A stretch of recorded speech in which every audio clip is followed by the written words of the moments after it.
Hi friends, welcome to KBC சமையல். இன்னைக்கு நம்ம வர தீபாவளிக்கு ரொம்ப கிறிஸ்பியான கார சீடை செய்ய போறோம். செம்ம டேஸ்டா இருக்கும். வாங்க எப்படி செய்யுதுன்னு பார்த்தறலாம். வீடியோக்குள்ள போறதுக்கு முன்னாடி நம்ம சேனல் ஃபர்ஸ்ட் டைம் நீங்க பார்க்கறீங்கன்னா Subscribe பண்ணிக்கோங்க. பக்கத்துல இருக்கிற பெல் ஐகானை கிளிக் பண்ணி ஆல் அண்ட் ஆப்ஷனும் சேவ் பண்ணி வச்சுக்கோங்க.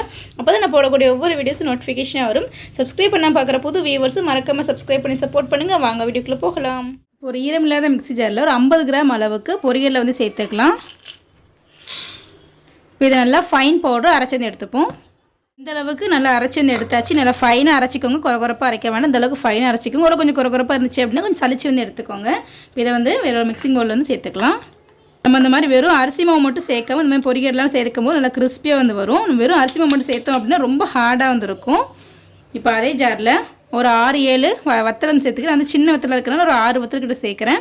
நீங்கள் பெரிய வத்தலாக இருந்துச்சுன்னா குறைச்சி சேர்த்துக்கோங்க. இது கூடவே கொஞ்சமாக கருவேப்பிலை சேர்த்துக்கலாம். 1/4 ஸ்பூன் அளவுக்கு மிளகு சேர்த்துப்போம். 1/4 ஸ்பூன் சீரகம் சேர்த்துக்கலாம். எல்லாத்தையும் ஃபைனாக அரைக்காமல் கொஞ்சம் குறகுறப்பாக அரைச்சி எடுத்துக்கலாம். தண்ணி எதுவுமே சேர்க்க தேவையில்லை.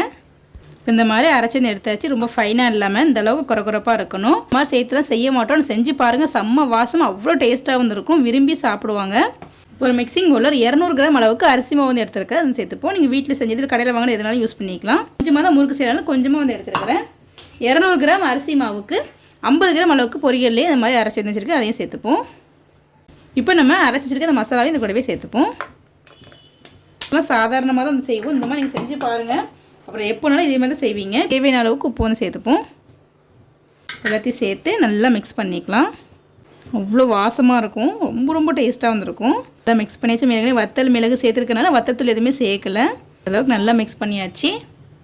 இப்போ இது கூடவே ஒரு 2 ஸ்பூன் அளவுக்கு எண்ணெய் நல்லா சூடு பண்ணி வச்சுருக்கு. அதை வந்து சேர்த்துப்போம்.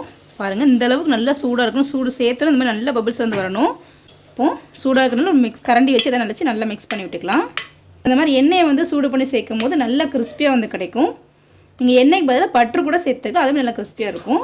பட்டர் நெய் எதுனாலும் யூஸ் பண்ணிக்கலாம். நான் இன்றைக்கி எண்ணெய் தான் செய்கிறேன். எண்ணெய் சேர்க்கும் போது அவ்வளோ ஒரு வாசமாக இருக்கும். அந்த வத்தல் சீரகம் மிளகு கருவேப்பிலோட வாசம் அவ்வளோ சூப்பராக வந்துருக்கும். அளவுக்கு நல்லா மிக்ஸ் பண்ணிக்கலாம். எண்ணெய் எல்லா மாவுலையும் படுற அளவுக்கு நல்லா மிக்ஸ் பண்ணிப்போம். இந்த அளவுக்கு நல்லா மிக்ஸ் பண்ணியாச்சு. இப்போ இதுலேருந்து இந்த மாதிரி கொஞ்சமாக மாவு எடுத்து இப்படி பிடிச்சோம் அப்படின்னா நமக்கு இந்த மாதிரி ஒரு ஷேப் வந்து வரணும். உடச்சிட்டு இந்த மாதிரி உடையணும். இப்போ வெதுவெதுப்பான சூடு வந்துடுச்சு. நல்லா கைனால் நல்லா பிசைஞ்சு விட்டுப்போம். இந்த அளவுக்கு நல்லா வந்து பிசைஞ்சு விட்டாச்சு. இப்போது இதுக்கு தேவையான அளவுக்கு தண்ணி வந்து சேர்த்து நல்லா டைட்டாக வந்து பிசைஞ்சு எடுத்துக்கலாம். ரொம்ப லிக்யூடியாகவும் இருக்கக்கூடாது, ரொம்ப வந்துட்டு கெட்டியாகவும் இருக்கக்கூடாது.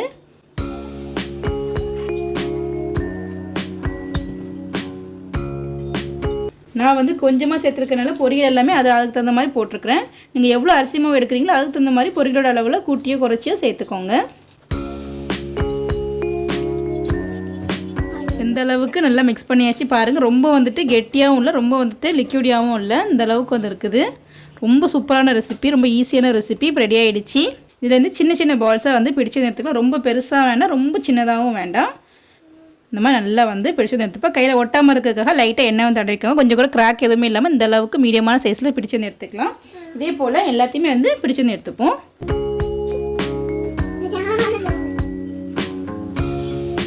கிராக் இருந்துச்சு அப்படின்னா பொரிக்கும் போதே வந்து வெடிக்கும். ஸோ இந்த மாதிரி கிராக் எதுவுமே இல்லாமல் நீட்டாக வந்து உருட்டி வந்து எடுத்துப்போம். இதே போல் எல்லாத்தையும் உருட்டி வந்து எடுத்துக்கலாம்.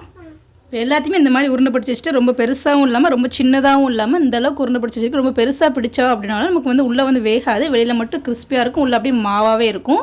ரொம்ப சின்னதாகவும் பிடிக்க வேணாம். இந்த அளவுக்கு பிடிச்சிக்கோங்க. பிடிச்சி வந்து எடுத்தாச்சு. பொரிச்சு எடுத்துக்கலாம். கடையில் வந்து எண்ணெய் சேர்த்துருக்கு. எண்ணெய் நல்லா சூடாகிடுச்சு. இப்போ நம்ம செக் பண்ணி பார்த்துடலாம். நம்ம சின்ன உருண்டையை வந்து எடுத்து போட்டுடுவோம். பாருங்கள், போட்டுன்னு இந்த மாதிரி வந்து பபிள்ஸ் வந்து வர ஆரம்பிச்சிருச்சு. இப்போ எண்ணெய் நல்லா சூடாகிடுச்சு. இப்போ இதெல்லாம் போட்டு எடுத்துக்கலாம். எண்ணெய் வந்து ரொம்பவும் சூடாக இருக்கக்கூடாது. போட்டோடனே வந்து டக்குன்னு வந்து கரிஞ்சிரும். மேலே வந்து உள்ளே வந்து வேகாமல் பச்சையாகவே வந்துருக்கும். மிதமான சூட்டில் வந்து இருக்கணும். எண்ணெய் கொஞ்சம் சூடு பண்ணிவிட்டு ஸ்டவ் வந்து மீடியம் ஃப்ளேமில் வந்து வச்சுக்கோங்க. ரொம்ப லோ ஃப்ளேம்லேயும் வச்சு பொரிக்காதீங்க, ரொம்ப எண்ணெய் குடிக்கும். நீங்கள் நார்மலாக உப்பு சீடை செய்யாமல் இந்த மாதிரி நீங்கள் மசாலா சீடை செஞ்சு பாருங்கள். அவ்வளோ டேஸ்ட்டாக இருக்கும், நல்ல வாசமாக இருக்கும்.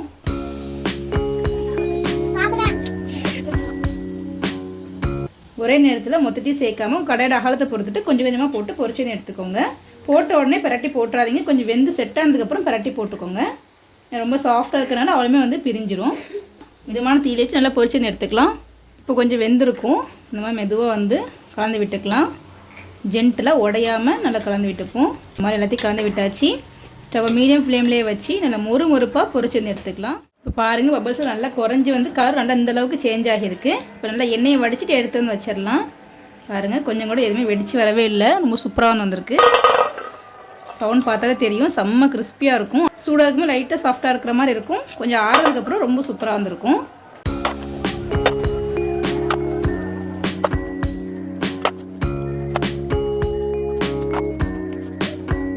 இப்போ எல்லாத்தையும் எடுத்து வந்து வச்சாச்சு. இப்போ மீதி இருக்கிறதையும் இதே போல் பொரிச்சு எடுத்துக்கலாம். மீதி இருக்கிறத மொத்தத்தையும் வந்து சேர்த்துட்டேன். இப்போ இதையும் ஸ்டவ்வை மீடியம் ஃப்ளேம்லேயே வச்சு இந்த சைடு முழுப்பாக பொரிச்சு எடுத்துக்கலாம். இப்போ இதுவும் 2 சைடு நல்லா வெந்து இந்த மாதிரி பபிள்ஸ் நல்லா அடங்கி வந்துருச்சு, நல்லா செவந்து வந்திருக்கு. இந்த அளவுக்கு இருந்தால் போதும். இப்போ எடுத்து வந்து வச்சிடலாம்.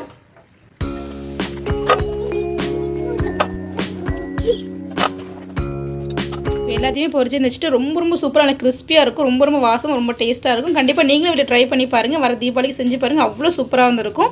நீங்களும் வீட்டில் ட்ரை பண்ணி பார்த்துட்டு எப்படி இருந்துச்சு சொல்லி கமெண்ட் பண்ணுங்கள். இந்த வீடியோ பிடிச்சிருக்குன்னு நினைக்கிறேன். பிடிச்சிருந்தா லைக் பண்ணிக்கோங்க, உங்கள் ஃப்ரெண்ட்ஸ் அண்ட் ஃபேமிலிஸ்க்கும் ஷேர் பண்ணுங்கள். இது போல் நிறைய வீடியோஸ் பார்க்கலாம். மறக்காம சேனலுக்கு சப்ஸ்கிரைப் பண்ணிக்கோங்க. நம்ம சேனலில் தீபாவளி பலகாரம் ரெசிபிஸ் நிறைய போட்டிருக்கோம். அதோட லிங்க் டிஸ்கிரிப்ஷன் கொடுக்குறேன், மறக்காம செக் பண்ணி பாருங்கள். ரொம்ப ஈஸியாகவும் இருக்கும், ரொம்ப டேஸ்ட்டாகவும் இருக்கும். தேங்க்ஸ் ஃபார் வாட்சிங்.